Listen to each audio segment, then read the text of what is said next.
Hello, I'm Steve Weber, the host of Essential Book Drop. Tonight, we're doing something different. We're going to explore artificial intelligence, AI.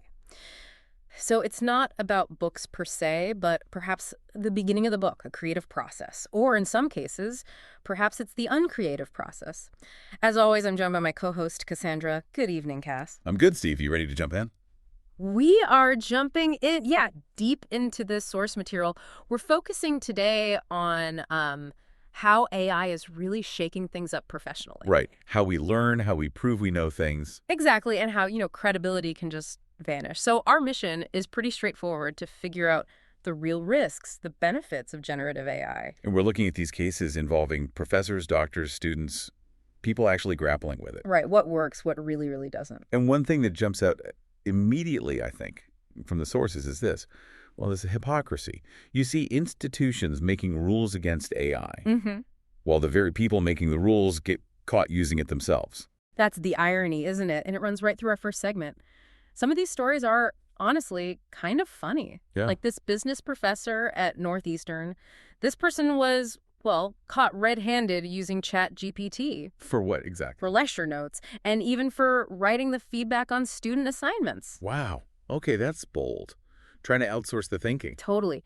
And the giveaway, the really embarrassing part, they actually left the AI prompts visible in the documents. No. You mean the instructions they typed into the AI? Yep. Plain as day. Imagine getting feedback and seeing the cheat sheet your professor used. Oh, man. The students must have been furious. Well, yeah.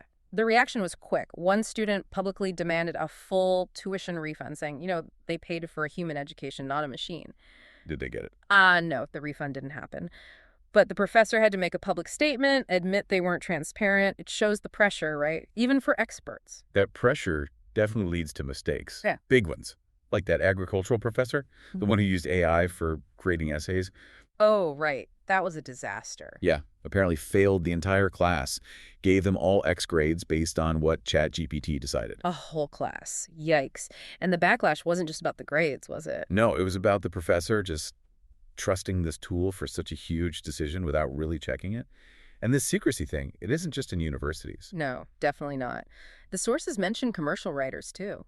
People who use AI but keep it quiet. Because they know if people find out, their reputation takes a hit. Exactly. There was that case of an author on Amazon, right? Left an AI prompt embedded in their published Kindle book. Oof. Readers noticed. Oh, yeah. 1-star reviews flooded in. Trust, gone. Instantly. That failure of transparency, or maybe the need for transparency, it leads right into the big technical risk we need to talk about. Which is segment 2. Yeah, the idea that fluency isn't accuracy. AI sounds great, but it might be completely wrong.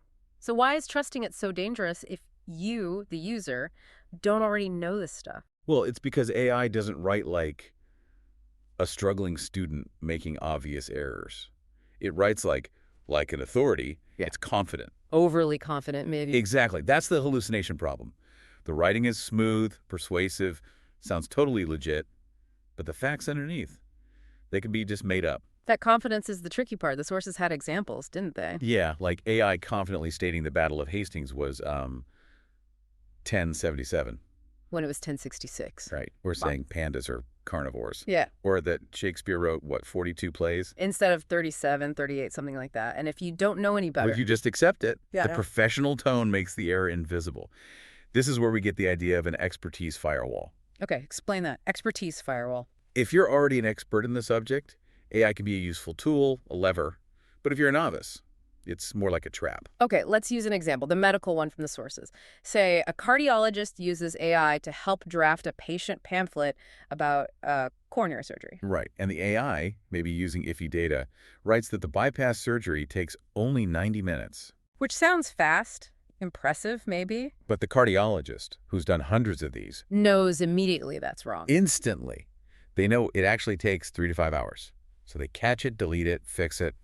The AI saves some drafting time, maybe. But their expertise prevented a huge error. It acted as a firewall. Exactly. Now, flip that. Take a novice freelance blogger writing about medical tech. Yeah. They see that same 90-minute bypass claim from an AI. And they don't have the background to question it. Nope. It sounds good, efficient, so they publish it. And the result? Public humiliation in the comments section, credibility shredded. That firewall just wasn't there. Makes sense. And we saw the same pattern with the history example, right? The professor versus the student. Precisely. The history professor uses AI for a quick timeline draft of the French Revolution. Okay. The AI puts a reign of terror in 1791. Wrong. It was 1793. And the professor catches it like that because she knows. She's using the AI like a research assistant who, frankly, needs constant supervision. Right. But the high school student who needs the timeline because they haven't learned the dates yet. Copies the 1791 mistake directly, submits it. Might even get a decent grade if the teacher doesn't spot it. But they haven't learned anything accurately. Nothing. And that's the real danger. It's not just bad writing, it's subtle, confident misinformation. Without that expert knowledge inside your own head to act as a guide, you're just flying blind, trusting the machine entirely. Which brings us straight to segment 3, this clear divide based on skill level. Is AI a catalyst pushing you forward, or is it just a crutch? It really comes down to what you, the user, bring to the table. And maybe more importantly, what you do with any time the AI saves you. Okay, like the professional writer example, the veteran journalist. Yeah. She's writing a complex piece, maybe on city policy. She uses AI for the grunt work. Like what? Summarizing long reports, say, 3 dense 40-page documents. Making a basic outline. Maybe drafting some simple transition sentences between sections. Mechanical stuff. So it speeds things up. Right. Maybe cuts an 8-hour drafting job down to 5 hours. Yeah. But here's the key. She doesn't just knock off early. What does she do with that saved time? She invests it in the high-value work only she can do. Getting original quotes through interviews. Crafting that perfect attention-grabbing opening sentence to lead. Refining her arguments, adding nuance. So the AI handles the mechanics, she focuses on the mastery, it amplifies her skill. Exactly. It's a catalyst. Yeah. Now, compare that to the novice writer, the aspiring blogger maybe. No real background in the topic they're assigned. Okay. He uses AI to generate the entire article. 2,000 words, start to finish. Arguments, evidence, structure, all from the machine. His input is Minimal. Maybe he cleans up some grammar, tweaks a few sentences, but he lacks the underlying knowledge to judge the quality of the AI's output. like, are the arguments solid? Did the AI cherry pick data? Precisely. He doesn't know. He's essentially just copy editing for a machine. He completely bypasses the hard mental work, the research, the thinking, the synthesis that actually builds expertise over time. It's a crutch. He can write the article today, but he won't be any better equipped to write it himself tomorrow. That's the core difference. And the stakes change quite a bit depending on the type of writing, too. Fiction versus nonfiction. How so? Well, in nonfiction, especially something like history or science, factual accuracy is paramount. If an AI generates errors in a book about WWII planes, gets the P-51 Mustang speed wrong, say, readers who know their stuff will spot it. And the author's credibility is shot. Verification is everything. Everything. But in fiction, if an author uses AI to draft, maybe, a description of a generic tavern brawl or a landscape. The factual accuracy doesn't really matter in the same way. Right. The human author's job there is different. They take that raw material and refine it for emotional punch, for pacing, for character voice. Yeah. The artistry, the high-value work is still human. But even in fiction, there's that reader expectation, isn't there? The effort fallacy you mentioned. Oh, definitely. Readers value the perceived human effort. The source mentioned that thriller novelist who got found out for using AI to write whole chapters. Yeah. What happened? Even if the writing itself was decent, her book sales apparently plummeted afterwards. Readers felt cheated, almost. Like the unspoken agreement was broken. The idea that this story came from a human imagination. Exactly. That connection was severed. It shows this isn't just about the technology itself. There's a big human element. Resistance, fear, flawed systems trying to police it. Which is where we're heading in segment 4. It gets really interesting here, moving beyond the tech to the human reactions. Yeah, it's about psychology, culture. People get really dug in. Often, the folks who are most hostile towards AI Are the ones who haven't really tried to understand it. or actively refuse to learn about it. They reject the tool, so their understanding stays limited, which then reinforces their initial negative opinion. It's a loop. We've seen that before, haven't we? With other big technological shifts. Absolutely. Think about the panic over the printing press centuries ago, or calculators in schools, or the early days of the internet. Always that fear of job loss, loss of control. And that anxiety fuels the backlash.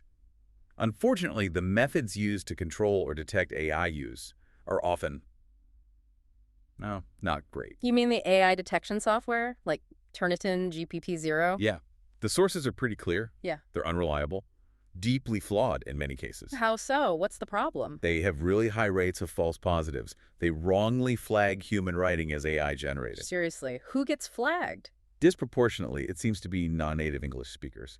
Their sentence structures might be different. Also, neurodivergent students sometimes, or honestly, just students who write really well, but maybe in a slightly formulaic or structured way that the detector mistakes for AI. Wow, so the tools designed to catch cheating might actually penalize legitimate students. That's the huge risk, and it leads to some terrible situations, like that case at Texas A&M Commerce. Remind me of that one. A professor accused his entire graduating class of using ChatGPT on their final submission. On the whole class? On what basis? He copied their work into ChatGPT and asked it, "Did you write this?" And sometimes the tool would essentially confabulate and say yes. Oh, wow. That's not how those tools work. He completely misunderstood it. Completely. It caused a massive uproar. Students were blocked from graduating, a huge embarrassment for the university, and devastating for the students, obviously. The consequences can be incredibly high stakes. Extremely. Think about the PhD student mentioned in the sources. Right. Health economics. What happened to him? He was expelled. Kick out of his program based on a false accusation of using AI on an exam. Expelled from a PhD program. Yeah. And because he was on a student visa, expulsion meant losing his visa status. He was actually deported. Deported, just based on a potentially faulty AI detector. That's what he's alleging in his lawsuit now. And the irony. What? He's openly admitted he's using ChatGPT to help him write the lawsuit against the university. You couldn't make this stuff up. It really highlights the complexity. So if we try to connect all these dots, but what's the bigger picture here? Well, it seems like AI is forcing you, the listener, to really define what human expertise actually is. What's the unique value we bring? Exactly. The critical quotient isn't just, can I get away with using this tool? It needs to be, if this AI wasn't here tomorrow, could I still do this task? Do I actually understand this? That feels like the real test, especially for learning. It comes back to that amplifier idea. Right. If you already have the knowledge, the expertise, AI can be a fantastic time saver. It lets you focus on the harder, higher level thinking, the verification. But if you don't have that foundation, it's incredibly risky. It gives you this false confidence, lets you potentially spread misinformation very efficiently without even realizing it. The tool just reflects and magnifies the user's own capability or lack thereof. A mirror, basically. A mirror is a good way to put it. And maybe we can leave you with this final thought, something provocative from the sources. Okay. One person noted that using AI actually made them more motivated and productive. They went from hating, say, 4 hours of tedious drafting work to actually enjoying working 10 hours a day because the AI handled all the drudgery, the stuff they disliked. Interesting. So if the machine takes care of the boring parts, does that free us up, motivate us to focus our human energy on making a bigger, more meaningful impact? Something to think about. Definitely something to think about. Well, thanks for joining us today. My pleasure. Thanks for joining us, everyone. Until next time. Cass, what do you always say after I always say, whatever you do, remember, whenever you write day, your mind becomes its own kingdom.